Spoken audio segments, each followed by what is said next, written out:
அஸ்ஸலாமு அலைக்கும். Hi friends, இன்றைக்கி இன்ட்ரெஸ்டிங்கான ஒரு விளாக் பார்க்கலாம். இந்த விளாகில் நம்ம எப்படி கம்ஃபர்ட் ஜோனை விட்டு ஈஸியாக வெளியில் வரலாம் அப்படின்றத பற்றியும் நம்மளை நம்ம எப்போவுமே எப்படி பிஸியாக வச்சுக்கலாம் அப்படின்ற விஷயங்களையும் இந்த வீடியோவை பார்த்து நீங்கள் புரிஞ்சுப்பீங்க. உங்களுக்கு ஒரு சொல்யூஷன் கிடைக்கும். நம்ம ப்ராடக்ட்டுக்கான ஆடியோ ஆஃபருக்கான லான்ச்சிங் இன்றைக்கி இருக்குது. ஸோ இன்ட்ரெஸ்டிங்காக இருக்கும். இப்போ தான் நம்மளுடைய சேனலை பார்க்குறீங்கன்னா லாஸ்ட் வரைக்கும் பாருங்கள். பிடிச்சிருந்தா சப்ஸ்கிரைப் பண்ணிக்கோங்க. வெல்கம் டு ரிசூஸ் டைரி.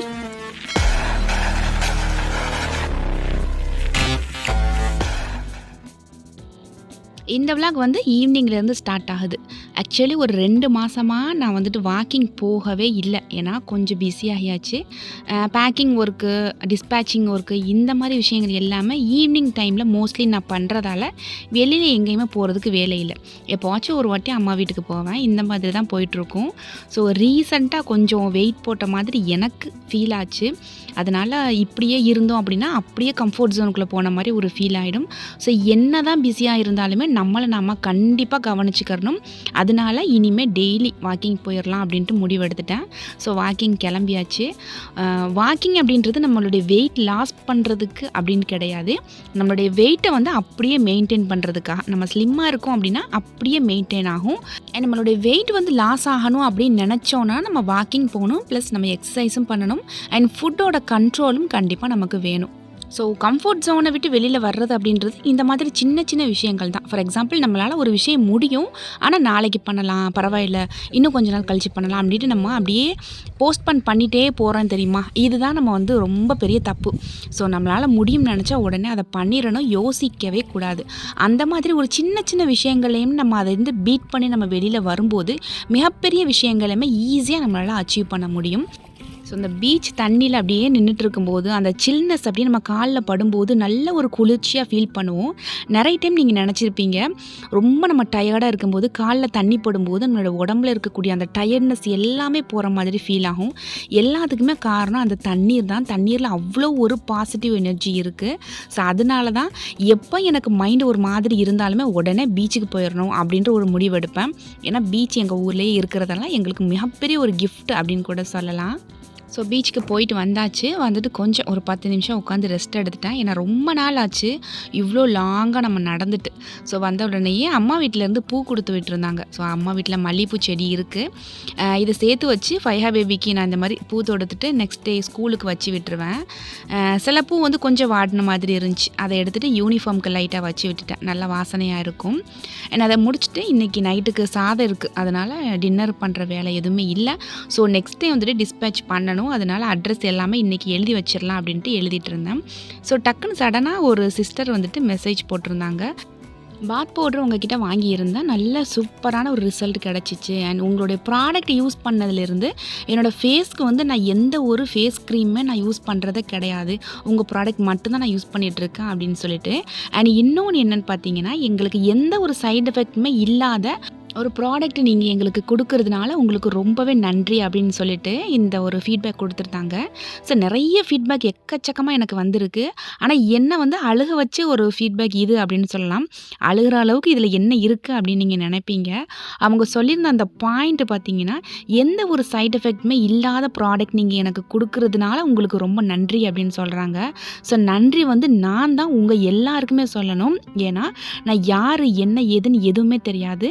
இந்த சேனல் நான் சொல்கிறேன் அப்படின்றதுக்காக என்னோடய ப்ராடக்டை என் மேலே அவ்வளோ ஒரு நம்பிக்கை வச்சு நீங்கள் வாங்குறீங்க அப்படின்னா அந்த நம்பிக்கைக்கு தகுதியான ஒரு ப்ராடக்டை நான் கொடுக்கணும். அது என்னோட கடமை. ஸோ பணத்தை சம்பாதிக்கணுன்றதுக்காக இந்த பிஸ்னஸ்க்கு நான் வரல. நிறைய பேர் கெமிக்கல்ஸ் யூஸ் பண்ணி அவங்களோட ஸ்கின்னை நிறைய டேமேஜ் பண்ணிகிட்டு இருக்காங்க.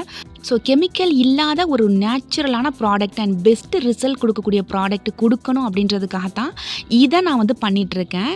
ஸோ நம்மளுடைய ப்ராடக்டை யூஸ் பண்ணி ஒருத்தவங்களோட ஸ்கின் ப்ராப்ளம் சரியாகுது, அவங்களுடைய ஹேர் ஃபால் ப்ராப்ளம் சரியாகுது அப்படின்னு நம்ம கேட்கும்போது ரொம்ப சந்தோஷமாக இருக்குது. ஸோ இந்த இடத்துல இறைவன் என்னை வச்சுருக்கான் அப்படின்னு நினைக்கும்போது என்னுடைய இறைவனுக்கு மிகப்பெரிய நன்றி நான் சொல்லிக்கிறணும். ஸோ நான் அட்ரஸ் ஃபில் பண்ணிவிட்டு அந்த பிஸியில் இருந்ததுனால ஃபைஹா டேடி அவங்களுக்கு ஹோம்ஒர்க் சொல்லி கொடுத்துட்ருந்தாங்க. ஸோ என்னோடய ஒர்க்கை முடிச்சுட்டு நானுமே கண்டினியூ பண்ணிக்கிட்டு இருந்தேன். நெக்ஸ்ட் டே மார்னிங் பார்த்திங்கன்னா நல்லா காற்று, சில்லுன்னு காற்றாக இருந்துச்சு. ஸோ இன்றைக்கி கண்டிப்பாக மழை வரும் அப்படின்னு நினச்சேன். ஆனால் மழையெல்லாம் வரல. ஏன்னா நம்ம ப்ராடக்ட் எல்லாம் வெயிலில் காய வைக்கணும். நல்ல வெயில் விழுந்துருச்சு அப்படின்னா மட்டும்தான் எடுத்து காய வைப்பேன். அண்ட் இன்றைக்கி காலையிலேயே ஸ்கூலுக்கு கொடுத்து விடுறதுக்கு மீன் குழம்பு இன்றைக்கி பண்ண போகிறேன். மீன் எப்போவுமே நம்ம ஸ்கூலுக்கு கொடுத்து விடுறேன்னா முன்கூட்டியே நான் வந்துட்டு மீன் எல்லாமே கட் பண்ணி ஃப்ரிட்ஜில் வச்சுருவேன். பட் நேற்று வந்துட்டு ரொம்ப நாள் கழித்து வாக்கிங் போனனால ரொம்ப அப்படியே டயர்டாக இருக்கிற மாதிரி தோணுச்சு. ஸோ எதுவுமே பண்ணவே இல்லை. அதனால் காலையில் தான் எல்லா வேலையுமே ஸ்டார்ட் பண்ணேன். கொஞ்சமாக இறால் எடுத்துகிட்டு இஞ்சி பூண்டு பேஸ்ட்டு, மஞ்சள் தூள், மிளகாய் தூள், உப்பு இது மட்டும் போட்டு லைட்டாக மிக்ஸ் பண்ணிவிட்டு ஃபையா பேபிக்கும் பையனுக்கும் ஸ்கூலுக்கு கொடுத்து விடுறதுக்காக சைடில் பெரட்டி வச்சுட்டேன். சோறுமா அடுப்பில் வச்சாச்சு. இந்த லஞ்சுக்கு நம்ம என்ன பண்ணலாம், என்ன சமைக்கலாம்னு யோசிக்கிறதுலேயே நமக்கு டைம் அப்படியே போயிடும். நிறைய பேருக்கு பெரிய கன்ஃபியூஷனாகவும் இருக்கும். அதனால தானே எனக்கு தெரியலை, எங்கள் ஊரில் பார்த்திங்கன்னா டெய்லி காலையிலேயே வாசலில் மீன், கனவா, இறால் இது எல்லாமே விற்றுட்டு போவாங்க. தேவைப்படுறவங்க போய் வாங்கிக்கிடுவாங்க. நான் வெளியில் போய் வாங்க மாட்டேன். ஃபையா டேடி தான் வாங்கிட்டு வருவாங்க. அதனாலேயே இப்போ ஒருத்தவங்களை பார்த்து இன்றைக்கி என்ன சமையல் அப்படின்னு கேட்குறத விட இன்றைக்கி என்ன மீன் வாங்கினீங்க அப்படின்னு தான் கேட்போம். டெய்லியுமே மீன் இருந்துக்கிட்டே தான் இருக்கும். ஆனால் நான் வந்துட்டு டெய்லியுமே மீன் பண்ண மாட்டேன். இடையில நான் வந்துட்டு வெரைட்டி ரைஸ் இந்த மாதிரியுமே சேர்ந்து பண்ணிப்பேன். இன்றைக்கி பிரேக்ஃபாஸ்ட் என்ன பண்ணலாம் அப்படின்னு யோசிக்கும் போது இன்றைக்கி ஹெல்த்தி மிக்ஸ் பண்ணி கொடுத்துடலாம் அப்படின்ட்டு. சில குழந்தைங்களுக்கு வந்துட்டு ஹெல்த்தி மிக்ஸை கஞ்சி மாதிரி காய்ச்சி கொடுத்தோம் அப்படின்னா பிடிக்காது, வேணான்னு சொல்லிடுவாங்க. ஆனால் அவங்களுக்கு அதில் உள்ள ஹெல்த் பெனிஃபிட்ஸ் எல்லாம் சேரணும் அப்படின்னு நினச்சிங்கன்னா இந்த மாதிரி பேன் கேக்காக கூட நீங்கள் செஞ்சு கொடுக்கலாம். 2 முட்டை எடுத்துக்கோங்க. மிக்ஸி ஜாரில் 2 முட்டை எடுத்துக்கிட்டு கூடவே ஒரு பிஞ்ச் அளவுக்கு உப்பு, அதுக்கப்புறம் ஆப்போ சோடா ஒரு 1/2 டீஸ்பூன் அளவு சேர்த்துக்கோங்க. ஒரு 5 ஸ்பூன் அளவுக்கு சீனி சேர்த்துக்கிறேன். இல்லைன்னா நாட்டு சக்கரை கூட சேர்த்துக்கலாம். இதை வந்துட்டு நல்லா மிக்சியில் அடித்து எடுத்துக்கலாம். முட்டை வேணான்னு நினச்சிங்கன்னா ஒரு 1/2 டம்ளர் அளவுக்கு தயிர் மட்டும் சேர்த்துக்கோங்க. இது கூட பனானா இருந்துச்சு அப்படின்னாலுமே அதையும் சேர்த்துக்கலாம். 1/2 கப் அளவு கோதுமை மாவு நான் எடுத்துக்கிறேன். 1/2 கப் கோதுமை மாவு, 1/2 கப் அளவுக்கு நம்ம ஹெல்த் மிக்ஸ் பவுடர் எடுத்துக்கலாம். இது வந்து ஒரு ஃபேமிலியில் எல்லாருக்குமே கரெக்டாக இருக்கும். நம்ம வந்துட்டு கஞ்சியாக காய்ச்சி குடிக்கும்போது ஒரு நபருக்கு 2 ஸ்பூன் போட சொல்லியிருப்பேன். இது வந்து ஃபேமிலியில் எல்லாருக்குமே அப்படின்றதுனால நான் ஒரு 1/2 கப் மட்டும் நான் வந்து ஹெல்த் மிக்ஸ் பவுடர் எடுத்துக்கிறேன். இப்போ மிக்சியில் போட்டு நல்லா அடித்து எடுத்தாச்சு. கொஞ்சம் நல்லா திக்காக இருக்குது. நம்ம இது கூட தண்ணி எதுவுமே சேர்க்கலை இல்லையா, அதனால் ஒரு 1/4 டம்ளர் அளவுக்கு மட்டும் கொஞ்சமாக தண்ணி சேர்த்து நல்லா மிக்ஸ் பண்ணி விட்டுக்கிறேன். அவ்வளோதான். இன்ஸ்டண்ட்டாக நமக்கு ஒரு சூப்பரான ஒரு பேன் கேக்கு நமக்கு வந்து ரெடி ஆயிரும். நம்ம உடனே மாவு பிசைஞ்சு சுற்றலாம். அதாவது நம்ம நைட்டே பிசைஞ்சு வைக்கணும் அப்படின்னு அவசியம் இல்லை. இது கூட தேங்காய் பால், பசும்பால் எதுவுமே சேர்க்கணும்னு எந்த ஒரு அவசியமே இல்லை. அவ்வளோ ஒரு சாஃப்டான ஒரு ஸ்பாஞ்சியான பேன் கேக் நமக்கு ரெடி ஆகிடும். சைடில் அதை நான் ஊற்றி வச்சுக்கிறேன். அண்ட் இன்னொரு சைடு வந்து எண்ணெயை காய வச்சு இறால் வந்து நான் ஃப்ரை பண்ணிக்கிறேன்.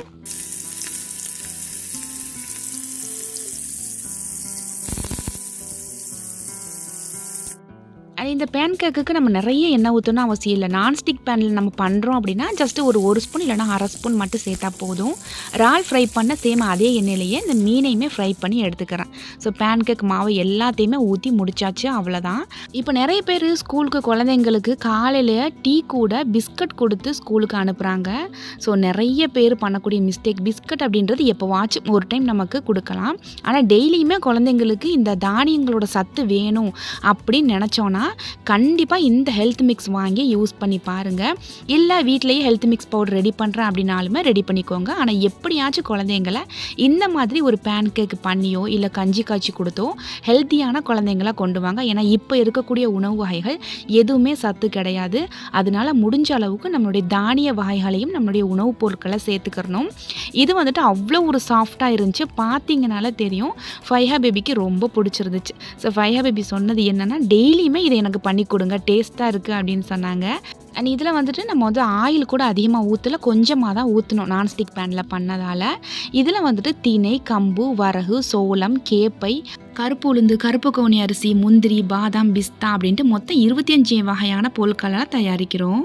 அண்ட் ஃபையா பேபிக்கு வந்துட்டு முடியை பார்த்துட்டு நிறைய பேர் ஹேர் கேர் ரொட்டீன் என்ன பண்ணுறீங்க அப்படின்னு கேட்குறீங்க. நான் ஹேர் கேர் ரொட்டீன் என்ன பண்ணுறனோ அதை தான் என்னுடைய ப்ராடக்ட்டுக்கு நான் 100% நான் கொடுக்குறேன். இன்னும் சில டிப்ஸ் என்னென்னா, சில குழந்தைங்களுக்கு முடி ரொம்ப கம்மியாக இருக்கும். அந்த குழந்தைங்க பக்கத்துலேயே உனக்கு முடி ரொம்ப கம்மியாக இருக்குது, இவ்வளோ தான் முடி, இதுக்கு மேலே உனக்கு வளராதா அப்படின்ட்டு நெகட்டிவாக தயவு செஞ்சு பேசாதீங்க. அந்த குழந்தைங்க பக்கத்துலேயே நல்லா முடி வளருது, உனக்கு நல்லா இன்க்ரீஸ் ஆகிட்டு வருது, நல்லா ஹெல்த்தியாக நீ சாப்பிடு அப்படின்ட்டு நீங்கள் சொல்லி கொடுங்க. ஹெல்த்தியாக குழந்தைங்க குழந்தைங்களுக்கு நல்ல தானியம் நிறைந்த உணவுகளை நம்ம கொடுக்கும்போது தான் நிறைய ஹேர் நமக்கு நல்ல க்ரோத் ஆகும். அண்ட் சில குழந்தைங்களுக்கு ஜீன் மூலமாக இருக்கும், அம்மா எப்படியோ பாட்டி எப்படியோ அதே மாதிரி தலைமுடி வரும் அப்படின்னு சொல்லுவாங்க.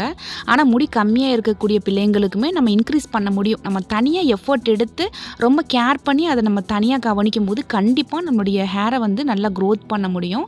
ஃபைஹா பேபிக்கு வாரத்துக்கு ஒரு டைம் கண்டிப்பாக கம்பல்சரி நான் வந்து ஹேர் பேக் வந்து போட்டு விட்டுருவேன். And herbal hair care shampoo, நம்மளுடைய ஷாம்பு தான் நான் யூஸ் பண்ணிட்டு வர்றேன்.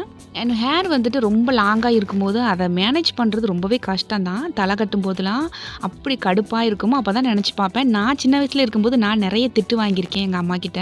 ஏன்னா எனக்கு ரொம்ப லாங்காக இருக்கும் முடி. ஸோ அப்போ தான் நம்ம அம்மாவாக இருக்கும்போது தான் நம்ம அம்மா என்னென்ன கஷ்டப்பட்டாங்க அப்படின்றத ஒவ்வொரு செகண்டுமே நம்மளால் ஃபீல் பண்ண முடியுது. ஸோ ஃபைஹா பேபியை வந்து ஃபைனலி ஸ்கூலுக்கு அனுப்பிட்டோம்.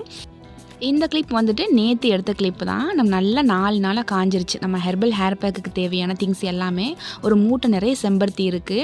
ஏன்னா நிறைய ப்ராடக்ட் நம்ம வந்துட்டு நம்ம ரெடி பண்ணி கொடுத்துட்டே இருக்கிறோம். ஏன்னா நம்ம ஹேர் பேக்குக்கும் ஷாம்புக்கும் நம்ம நிறைய ஹெர்பல்ஸ் ஆட் பண்ணுறதால தான் எக்ஸ்ட்ராவாக பண்ணிகிட்ருக்கோம். ஓகே, இப்போ ஆடி ஆஃபர் என்ன அப்படின்னா, நிறைய பேர் ஆடிக்கு ஆஃபர் போடலையான்னு கேட்டுட்டு இருந்தீங்க. இது வரைக்கும் நம்ம காம்போ ஆஃபர் போட்டிருக்கோம். ஆனால் இது வரைக்கும் இப்படி ஒரு ஆஃபர் போட்டதில்லை. என்ன அப்படின்னா, நம்மக்கிட்ட மொத்தம் 6 வகையான ப்ராடக்ட் இருக்குது. Face pack, hair pack, bath powder, health mix powder, weight loss powder and herbal hair care shampoo. So நம்முடைய 6 ப்ராடக்ட்டுமே நீங்கள் வாங்குறீங்க அப்படின்னா உங்களுக்கு ஃப்ரீ ஷிப்பிங்கில் வந்துடும். அதுக்கப்புறம் 5 ப்ராடக்ட் மட்டும் வாங்கிக்கிறேன், ஏதாச்சும் ஒரு 5 ப்ராடக்ட் அப்படின்னு எடுத்திங்கனாலுமே அதுக்குமே உங்களுக்கு full and full free shipping கொடுக்குறேன். இல்லை நீங்கள் 4 ப்ராடக்ட் வாங்குறீங்க அப்படின்னா அதுக்கு ஷிப்பிங் எக்ஸ்ட்ரா வரும். ஆனால் அதுக்குமே சில ஆஃபர் நான் கொடுத்துருக்கேன். ஸோ வாட்ஸ்அப் நம்பர் ஸ்க்ரீனில் கொடுத்துருக்கேன். இந்த நம்பருக்கு நீங்கள் மெசேஜ் பண்ணிங்க அப்படின்னா இதோட டீட்டெயில்ஸ் உங்களுக்கு நான் சென்ட் பண்ணுறேன். உங்களுக்கு தேவையான ப்ராடக்ட்டை நீங்கள் செலக்ட் பண்ணி பர்ச்சேஸ் பண்ணிக்கலாம். அண்ட் இந்த ஆஃபர் பார்த்தீங்கன்னா இன்னையிலேருந்து ஸ்டார்ட் ஆகி 31ஆம் தேதி வரை இந்த ஆஃபர் இருக்குது. ஸோ அதுக்கு மேலே நீங்கள் பர்ச்சேஸ் பண்ணும்போது உங்களுக்கு ஃப்ரீ ஷிப்பிங் கிடையாது. அண்ட் ஃப்ரீ ஷிப்பிங் சொன்ன உடனே சில பேர் கேட்பீங்க, தமிழ்நாட்டுக்குள்ளே மட்டுமா அப்படின்னு கேட்பீங்க. ஆல் ஓவர் இந்தியா நீங்கள் எங்கே இருந்தாலுமே சரி உங்களுக்கு ஃப்ரீ ஷிப்பிங்கில் கொடுத்துட்றேன். ஏன்னா மேக்ஸிமம் நிறைய ஆர்டர்ஸ் பார்த்தீங்கன்னா நமக்கு அவுட் ஆஃப் தமிழ்நாட்டில் இருந்து தான் வருது. அதனால எல்லாருக்குமே இந்த ஆஃபர் நான் கொடுக்குறேன்.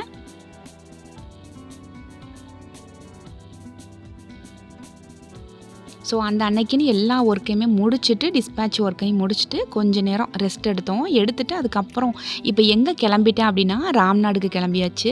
திங்ஸ் வந்துட்டு பர்ச்சேஸ் பண்ணுறதுக்காக போகிறோம். எப்போவுமே ஃபைஹா டேடி கிட்ட இன்னென்ன திங்ஸ் வேணும் அப்படின்னு சொல்லுவேன், அவங்க வாங்கிட்டு வந்துடுவாங்க. பட் நான் போகிற வேலை இருந்தால் மட்டும் நான் போவேன். பட் நான் இப்போ போகிறேன் அப்படின்னா எதுக்கு அப்படின்னு நான் சொல்கிறேன். எல்லாருமே ரொம்ப ரெக்வஸ்ட் பண்ணி கேட்டால் ஒரு விஷயம் நடக்க போகுது. சர்ப்ரைஸ் லாஸ்ட்டில் தான் நான் சொல்லுவேன்.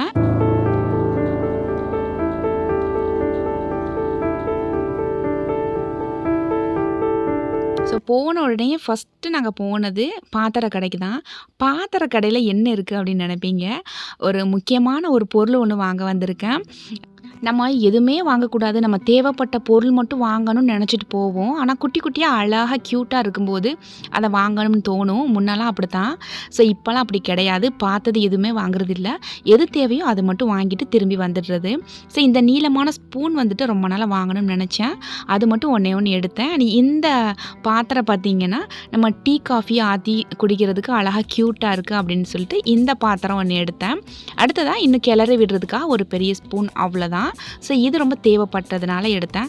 அப்போ நீங்கள் என்ன தான் வாங்க போனீங்க அப்படின்னு நினைப்பீங்க. அது ஒரு சீக்ரெட்டான ஒரு ப்ராடக்ட். இந்த கடையில் நான் வாங்க வந்திருந்தேன். அந்த ப்ராடக்ட்மா அல்ஹம்துலில்லாஹ் வாங்கியாச்சு. எதுக்கு அந்த ப்ராடக்ட்டு அப்படின்னு பார்த்தீங்கன்னா, நிறைய பேர் ரெக்வஸ்ட் பண்ணி அக்கா ப்ளீஸ் ப்ளீஸ் ப்ளீஸ்ன்னு ரெக்வஸ்ட் பண்ணி ஒரு ப்ராடக்ட் மேக் பண்ணி கேட்டீங்க. இன்ஷா அல்லாஹ் அந்த ப்ராடக்ட் தான் அடுத்து லான்ச் பண்ண போகிறோம். ஸோ அது என்ன அப்படின்னு உங்களால் கெஸ் பண்ண முடிஞ்சுன்னா கண்டிப்பாக கெஸ் பண்ணிக்கோங்க. அண்ட் நம்மளுடைய பிஸ்னஸ்க்காக ஒரு ப்ராடக்ட் அப்படின்னா இது வரைக்கும் நான் வாங்கினதே இல்லை. அதாவது வீட்டில் இருக்கக்கூடிய பொருட்களை வச்சு நான் மேனேஜ் பண்ணிகிட்டு இருந்தேன். இப்போ தான் ஃபர்ஸ்ட் டைம் இந்த ப்ராடக்ட் நான் வாங்குகிறேன். அல்ஹம்துலில்லாஹ் ரொம்ப சந்தோஷம். அண்ட் மாஷா அல்லாஹ் தபாரக்கல்லாஹ். இதை முடிச்சுட்டு வெளியில் வந்து ஒரு ஜூஸ் குடிக்க வந்தாச்சு. எப்போ ராம்நாடு போனாலுமே கண்டிப்பாக நன்னாரி சர்பத்து நான் குடிக்காமல் வரவே மாட்டேன். அடுத்து முடிச்சுட்டு கொஞ்சம் நேரத்தில் பார்த்தீங்கன்னா இன்றைக்கி புதன்கிழமை அப்படின்றதால இன்றைக்கி வார சந்தை போட்டிருப்பாங்க. நெறைய பேரோட தாட் என்னன்னா, வார சந்தையில போய் வாங்கக்கூடிய காய்கறிகள் வந்துட்டு ஃப்ரெஷ்ஷா இருக்காது அப்படின்ற மாதிரி நெறைய எண்ணம். ஸோ இதில விற்கக்கூடிய காய்கறிகள் பார்த்தீங்கன்னா, நமக்கு நேச்சுரலா அதாவது ஹைப்ரிட் காய்கறிகள் அதிகமா இங்க வராது. தரமான ஃப்ரெஷ்ஷான வெஜிடபிள்ஸ் மட்டும்தான் இந்த சந்தைக்கு வரும். அது மட்டும் இல்ல, அந்த வியாபாரிகள் கிட்ட அதாவது அந்த விவசாயிகள் கிட்ட இருந்து டைரக்ட்டா அவங்க கொள்முதல் பண்ணி குடுக்குறதால நம்மளால இவ்ளோ கம்மியான பிரைஸ்ல நமக்கு வெஜிடபிள்ஸ் வாங்க முடியுது. வாரம் வாரம் போய் வாங்குவோனா அப்படின்னு கேட்டா கிடையாது. கிட்டத்தட்ட ஒரு 4, 5 மாசம் இருக்கும் போய் வாங்கியுமே. நம்ம ஏதாச்சும் ஒரு வேலையா போறோம். அந்த டைம்ல புதன்கிழமையா இருந்துச்சுன்னா போய் வெஜிடபிள்ஸ் சேர்த்து வாங்கிட்டு வர்றது. மத்தபடி இதுக்குன்னு தனியா நம்ம போறது கிடையாது. ஏன்னா டிராவலிங் செலவு எல்லாமே நமக்கு சேம் தான். அதுக்கு ஊர்லயே வாங்கிரலாம் அப்படின்ட்டு தோணும். அண்ட் மாம்பழ சீசன் வந்துட்டு முடிய போகுது அப்படின்னு கேள்விப்பட்டதுலேருந்து ரொம்ப மனசுக்கு கஷ்டமாயிருச்சு. ஏன்னா எங்கள் வீட்டில் எல்லாருக்குமே மாம்பழம்னா ரொம்ப பிடிக்கும். அது எனக்கு மை ஃபேவரட் அப்படின்னு சொல்லலாம். ஸோ மாம்பழம் கண்டிப்பாக வாங்கணும். வெஜிடபிள்ஸ் எல்லாமே அல்ஹம்துலில்லாஹ் வாங்கியாச்சு. மாம்பழமே வாங்கியாச்சு. வாங்கிட்டு கிளம்பியாச்சு. எவ்வளோ கூட்டம் இருக்குது அப்படின்னு பாருங்கள். இந்த கூட்டத்தில் தொலைஞ்சு போனோன்னா நம்மளை கண்டுபிடிக்கிறதே கஷ்டம். அந்த மாதிரி ஒரு கூட்டம். எனக்கு வந்துட்டு தனியாக போயெல்லாம் சந்தையில் வாங்கி பழக்கம் இல்லை. ஃபைஹா டாடி கூட போவேன். அவங்க வாங்குவாங்க. அவங்க பின்னாடியே போவேன். அவ்வளோதான் எனக்கு தெரியும். அண்ட் சந்தைக்கு போனோம்னாலே ரொம்ப பிடிச்சது இந்த போலி தான். இது வந்துட்டு ஒரு கடை போட்டிருப்பாங்க அந்த சந்தை பக்கத்துலேயே. அவங்கக்கிட்ட போலி கிடைக்கும். ரொம்ப வருஷமாக இவங்க வந்து போலி கொடுத்துட்ருக்காங்க. அந்த டேஸ்ட்டு ரொம்ப ரொம்ப சூப்பராக இருக்கும். நம்ம வீட்டில் ட்ரை பண்ணால் அந்த மாதிரி கிடைக்குமா என்னன்னு தெரியலை. பட் நான் இது வரைக்கும் வீட்டில் வந்துட்டு போலி ட்ரை பண்ணதில்லை. பட் நீங்கள் ராம்நாட்டில் தான் இருக்கீங்க அப்படின்னா கண்டிப்பாக இந்த கடையில் போயிட்டு நீங்கள் டேஸ்ட் பண்ணி பாருங்கள். இது ப்ரொமோஷன்லாம் கிடையாது. எனக்கு பிடிச்சது. நான் அடிக்கடி இங்கே போவோம். நாங்கள் வாங்கி சாப்பிட்ருக்கோம். அதனால் சொல்கிறேன். ஓகே ஃப்ரெண்ட்ஸ், இதோட இந்த விலாகை நான் முடிச்சுக்கிறேன். இந்த விலாக் உங்களுக்கு பிடிச்சிருந்துச்சி அப்படின்னா கண்டிப்பாக லைக் பண்ணிக்கோங்க. ஸோ நம்மளோட சேனல் இன்னும் சப்ஸ்கிரைப் பண்ணாமல் பார்க்குறீங்கன்னா ப்ளீஸ் சப்ஸ்கிரைப் பண்ணிக்கோங்க. இன்ஷால்லா நெக்ஸ்ட் ஒரு சூப்பரான வீடியோவில் பார்க்கலாம். தேங்க்ஸ் ஃபார் வாட்சிங்.